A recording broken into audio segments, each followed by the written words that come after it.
También nos golpea en nuestra estructura económica y el gobierno hizo algunos anuncios en relación a los salarios, en relación a la inflación, algunas medidas adoptadas para analizar estas nuevas coordenadas. Recibimos con muchísimo gusto a Luis Custodio. Hola, Luis. Hola, Gaby, Leo, ¿cómo están? Bien. Buenas noches a todos. Sí, la inflación es un problema para todos, ¿no? Siempre hablamos de esto. Para los trabajadores, indudable, porque pierden poder adquisitivo. Para los empresarios, que entre otras cosas pierden previsibilidad en su negocio. Para los gobiernos, porque esto les trae problemas que pueden darse desde el punto de vista fiscal hasta el monetario. En fin, no es una buena cosa y por tanto se trabaja para evitarlo. Hay un contexto global que no es solamente de la guerra, podemos ir más atrás, hablemos de pandemia, hablemos de expansión monetaria por parte de los bancos centrales, una abundancia de liquidez en el mundo. Sí, luego materias primas que suben, después la guerra, en fin, todos estos problemas que se han ido sumando, que han tenido su correlato con algunas situaciones domésticas y que han pegado aquí indudablemente. Vamos a repasar brevemente los anuncios del lunes para entrar en contexto y poder ver en cada uno de los sectores de qué estamos hablando a propósito de las medidas del Poder Ejecutivo. Lo vemos en la siguiente placa, donde allí tenemos los anuncios. Por un lado, los salarios privados. Se convoca el Consejo Superior Tripartito del sector privado, donde se va a proponer adelantar el ajuste por inflación a una parte de los subgrupos del sector. Acá lo que vemos es una convocatoria para el Consejo Superior Tripartito el próximo viernes. Vamos a hablar en detalle de esto.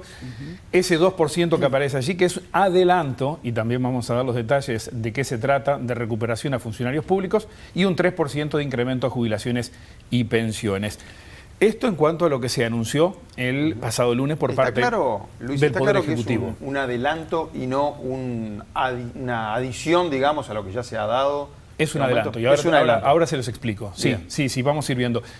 Primero vamos a ver el contexto, ¿no? En la siguiente placa, para ver la evolución de los salarios. Estos son los salarios reales, en general, año a año. Ahí lo que podemos ver es los 3 últimos años con caída, ¿verdad? Por debajo del cero. Estamos hablando de una inflación que fue mayor a la evolución del índice medio de salarios y por lo tanto el salario real, el poder adquisitivo de los trabajadores en conjunto cayó. Y si a eso le sumáramos enero y febrero de este año, cruzando el índice medio de salarios con el IPC, tendríamos una caída de 1,24 para enero, 1,73 para febrero. O sea, sigue la misma tónica en cuanto a los salarios. Es muy heterogénea la situación, en particular cuando vamos a hablar de los privados, en cuanto al efecto, porque hay realidades totalmente distintas, pero la gran mayoría perdieron poder adquisitivo. Veamos la siguiente placa para hacernos un poco de contexto en dónde están los beneficios en la próxima negociación que se abre el viernes.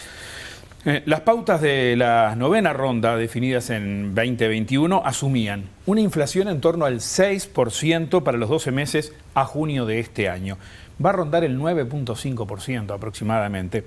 Por lo tanto, 3 o 3 y algo por ciento de diferencia respecto a lo previsto en las pautas. Andaría por ahí entonces el ajuste. ¿A quiénes involucra? Y esto lo estamos viendo acá. Son los que negociaron. De aquellos que negociaron en julio del año pasado, ¿se acuerdan ustedes la novena ronda? Claro.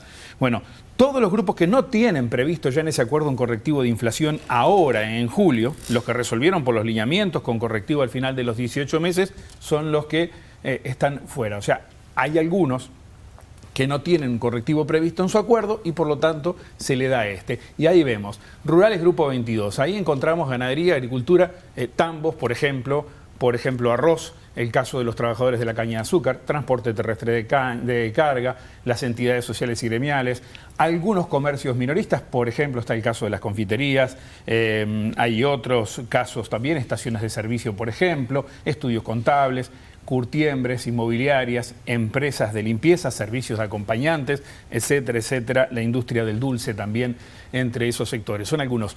Tengan en cuenta esto como primer dato. No es para todos los privados. Claro. No están contemplados todos. Son estos que les acabo de nombrar los que están en este momento siendo parte de esta ronda que se inicia el próximo viernes por la tarde. Son unas 85 mesas que se abren, unas 300.000 personas, estamos hablando de un tercio de los privados aproximadamente. Veamos los públicos, ¿sí? El sector público en la siguiente placa. Y para tener la primera impresión, ahí vemos cómo han evolucionado los salarios anualmente. Pero atención, esto es nominal. Hasta hace 3 años, año a año, siempre era por el 100% de inflación. ¿Sí? No más, no recuperación, 100% de inflación. Pero en los 2 últimos años, en lo que hubo fue un incremento que no llegó a la inflación. Una pérdida de 5 hace 2 años y una pérdida de 0,96 en el último, ¿verdad? Esto no es real, o sea, no son salarios reales, sino son nominales. Insisto, todos los primeros 100% de inflación, los 2 últimos por debajo de la inflación. Entendí, Luis. Los públicos tuvieron un 6% de pérdida de poder adquisitivo en estos 2 años pasados. Aproximadamente. Más o menos. Bien. Sí. A ver, ¿a qué responde me quedo un poquito con el tema de los públicos antes de pasar a las pasividades? ¿A qué responde lo del 2% que decíamos recién? ¿A dónde va? Es un adelanto en concreto, no es un incremento que se sume. En realidad, esto se computa como recuperación, tengámoslo en cuenta. En el aumento de enero de este año para los públicos, se incluyó un 1,2% de recuperación al 5,8% que se le dio de salarios. O sea, eso redondeó un 7%. Ahora se agregaría este 2% de recuperación. Hagamos ese ejercicio.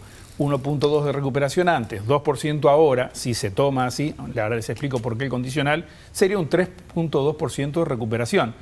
Buscando empatar aquello que se perdió en los 2 últimos años, como vos decías, ahí tenés que esto en realidad es adelantar una recuperación que estaba comprometida para hacerlo más adelante. No es un incremento en realidad. Pero también este 2%, me decían desde el Ministerio de Trabajo en las últimas horas cuando consulté sobre este tema, puede imputarse al ajuste por inflación que está previsto en enero.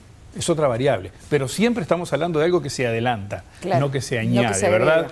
¿Cómo se imputa finalmente ese 2%? Es lo que se va a comenzar a discutir a las 11 de la mañana el próximo viernes, en este caso el Consejo Superior del Sector Público. Ahora sí, veamos la placa que tiene que ver con las pasividades, que es el otro sector. Y estos sí son pasividades reales, estamos hablando de poder adquisitivo acá. Como ven, los últimos 3 años pérdida, ¿sí? Por debajo de la inflación, la evolución del índice medio de salarios en los 3 últimos años. Si sumamos enero y febrero, tendríamos en ese ejercicio un incremento del 0,8, porque ha estado por arriba el salario de la inflación. Pero lo concreto es verlo anual, porque en definitiva son ajustes anuales. Acá sí hay un incremento, hasta donde conocemos lo que hemos podido hablar con las autoridades en cuanto a qué significa este 3%. Bien, dejamos acá los sectores. ¿Qué puede pasar de aquí en adelante? ¿Y cuáles son las interrogantes? Las quiero ver en la última placa y así las comparto con ustedes. Porque lo que tenemos sobre la mesa ahora es cuánto inciden estos incrementos en la inflación. ¿Se pueden licuar rápidamente estos incrementos? En el trimestre tenemos un 4,42 ya en los primeros 3 meses de inflación. A julio va a andar por el 7%. Allí, según el gobierno, se hará necesario el aumento para recuperar. Por eso se habla del 1 de julio a cobrar en agosto para aquellos sectores, o mejor dicho, los públicos sí, la jubilación, y los privados se busca una fecha similar para aquellos sectores que están vinculados. Favorece sin dudas en el corto plazo a los trabajadores, quizás no se vea mucho impacto todavía en julio-agosto, falta resolver los privados sobre todo que pesan mucho, además de los que están incluidos en este adelanto, tengamos en cuenta, hay otros sectores que no los mencioné, porque no están en estos anuncios, pero son los sectores calificados en su momento como muy afectados por la pandemia, ¿verdad? Esos sectores que han tenido solamente un ajuste salarial de 3% ahora, bueno, eso se tiene que negociar ahora a partir del 1 de julio. O sea, sumémoslo a esta ronda. Y además la salud, que por también ejemplo, negocia turismo. en julio. Por ejemplo, todos los sectores vinculados con turismo, que son más de una docena de mesas diferentes, ¿no? Claro. El transporte, etcétera. Hotelería, hay varios sectores, agencias de viajes y demás. Por lo tanto, todos estos sectores también negocian ahora a partir de julio. Si seguimos con la placa de apoyo, vamos a ver el tema de las expectativas de los agentes. Y en definitiva, estarán ajustando al alza. En 12 meses tenemos una inflación, hasta marzo de 9,4%. Las expectativas ahora para el año están en torno a 8%. Este viernes, en 2 días, tienen que entregar los analistas su respuesta para la encuesta de expectativas mensual que se conoce el martes. Todavía está todo abierto, en definitiva, y sobre todo con los privados, por lo tanto, es altamente probable que eso no influya. Y bueno, se podrá cumplir con los objetivos del Banco Central, que es otro de los temas que uno se plantea, que está trabajando hace mucho tiempo en pos de anclar las expectativas a una inflación baja y tener una inflación baja. Bueno, en términos generales, la política salarial, como también podría serlo a partir de la fiscal, pueden estar comprometiendo los objetivos de la política monetaria. El techo, recordemos, del rango meta es 7%. Para el segundo semestre estaba previsto que fuera 6%. Estamos muy lejos de que eso se logre. En resumen, 3 puntos que me parece que es importante tener sobre la mesa ahora. El primero de ellos, las metas inflacionarias ya estaban comprometidas, en definitiva, y hay preocupación en ese sentido, y esto quizás exacerbe un poquitito más. Segundo punto, es probable que las medidas influyan en el sector asalariado, pero sin demasiada fuerza, por el tamaño del impacto, por los sectores muchos importantes en cuanto a la ocupación que están fuera de esto. En los públicos olvidé decir que es para todos los sectores que están involucrados. Allí mostraba Administración Central, pero es para todos y no hay diferencia por salarios, los que ganan más y los que ganan menos. Y el tercer punto es que, en definitiva, a los beneficiarios, como decía, los va a favorecer. Y la inflación seguramente no se va a ver fuertemente afectada. Por lo tanto, creo que acá, por el lado de la política monetaria, por el lado de los asalariados que van a tener un beneficio, por el lado de la inflación que no va a ser un impacto demasiado fuerte derivado de estas medidas, pueden estar las principales pistas de lo que resolvió el lunes el gobierno y veamos de alguna manera cómo sigue el viernes, porque hay consejo del sector público y consejo tripartito del sector privado en la tarde. Bueno, te tenemos entonces la semana que viene ya Capaz con que estamos hablando un panorama de eso, sí. un poco más claro. Es probable. Muchísimas gracias, A ustedes. Luis, como siempre. Gracias, Luis. Vamos a